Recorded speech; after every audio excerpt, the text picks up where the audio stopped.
म कविता सुरु गर्न चाहन्छु। एम्बुलेन्सको साइरनको आवाजसँगै सहरको भिडबीच कुनै सास हराउँदै थियो। अस्पतालको ढोका खुल्दै गर्दा कोही जीवनको डोरीमा अन्तिम गाँठ बाँध्दै थियो। म एक कप चियासँग आनन्दित हुँदै गर्दा फोन आयो। एकजनालाई तुरुन्त रगतको आवश्यकता पर्यो। जाउँ कि नजाउँ मनमा वार्तालाप चल्यो। तर एक आवाज भित्रैबाट उठ्यो, जिन्दगीको खोजमा कोही तिमीभित्र आशा खोजिरहेको छ।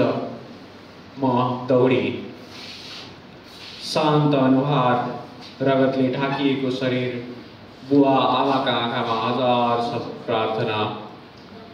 मेरा सिरा हुँदै बगिरहेका रगत कसैको जीवनसँग मौन सपात गर्दै थियो।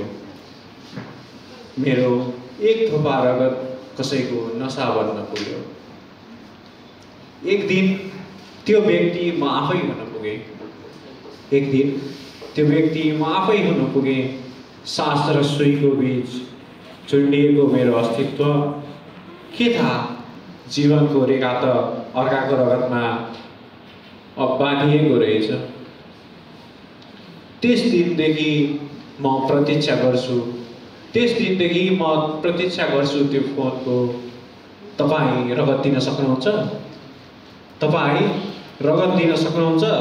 म फेरि दौडिन चाहन्छु, किनकि म जान्दछु म एउटा जीवनको आशा बोक्ने व्यक्ति हुँ। म रगतदाता हुँ। म आशाको अर्को नाम हुँ। धन्यवाद।